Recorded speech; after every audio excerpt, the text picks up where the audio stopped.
Okay, it's going. Alright, the first thing I'm going to do is check my MAR for the first time, making sure that it's complete and accurate. IV push. Oh, this is for IV push, by the way. Second thing I'm going to do is look at my drug guide for any pertinent information about the drug, dosage, side effects, nursing implications of the drug. After that, I'm going to... She told me to go ahead. And it was kind of touching her, and I was asking, Give me a minute, man.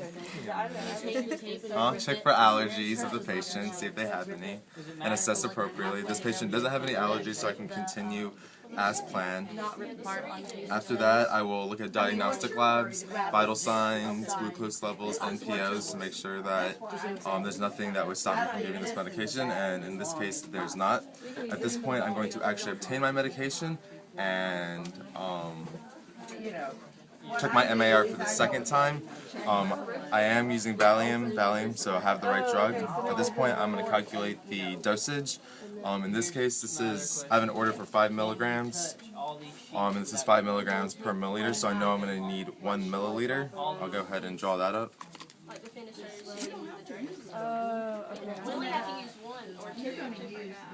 Oh, wait a second. Yeah, you don't have to wash your hands for You need to have your sterile gloves on. medication. So that counted as you're calculating the med dose? Yeah, I would actually do it on paper, but Yeah. for this I'm gonna... And your push rate is right here. Yeah. So I haven't calculated my push rate yet. I'm just gonna... I calculated my dosage. I'm gonna draw up my... There's going to be no No, and So, pad underneath his buttock. or you can put it on his thighs. well, if that would, You could put it, you got to position it you so. can, or if you take that table, Well, it doesn't really say. I think you just that said, table, because then you have to take putting this, on the table. stick it in See, there. he's going to be, Pull that out. covers are going to come down. Does that make sense? Okay. So if you want And to then protect his privacy, Alright, so now I've drawn up 1 milliliter.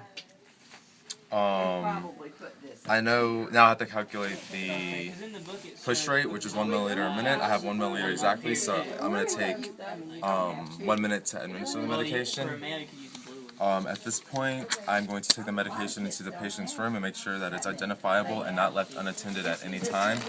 Now that I've entered the room, I am going to identify the patient by at least 2 identifiers. Not really here, but Little Bo Peep, birthday, medical record numbers. The patients are the same, so I'm good to go.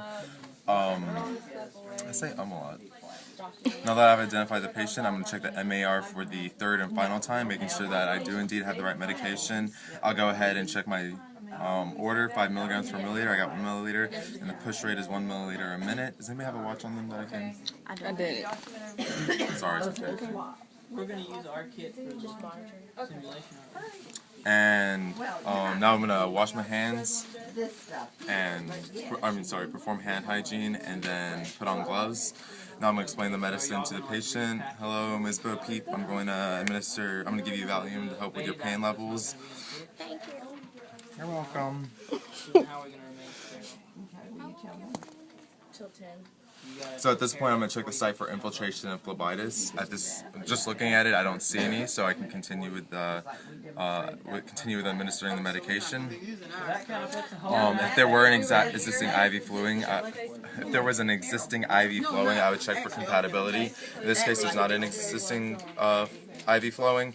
But if the drug wasn't compatible with the IV flowing, I would have to stop the IV line, flush it with normal saline, administer the medication at the appropriate push rate, flush it again with saline, and continue the existing IV. But this is a push lock, so what I'm actually going to do is I'm just going to, I'm going to demonstrate it, but I'm going to swab the port, flush with normal saline, check for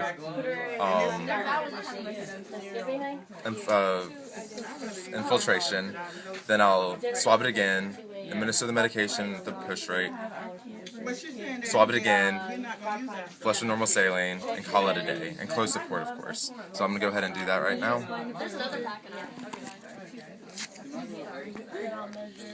Swab the port. Make sure there's that one thing you want to check for before you start. Yeah, I know. Flush with normal saline. Huh? before you. I already said that I did that though. Inspected for. I might be Yeah. messing you up. Yeah. He said that. Yeah. Keep going out. To start over, I swabbed it, I flushed with normal saline, I checked for infiltration, don't see anything. So I can go ahead with administering my medication. You're forgetting that. Oh, that is important. What you say? You have to aspirate. Okay, If so there's an yeah, if there's not. yeah, If so there's not. yeah, thank you for that. Good job. So starting, I'm sorry, this is like the third time I started over. Okay. For Just an like we IV did lock, up front. Whoops, excuse me. for an existing IV lock, the first time I put the saline solution in, I'm going to aspirate, checking for blood.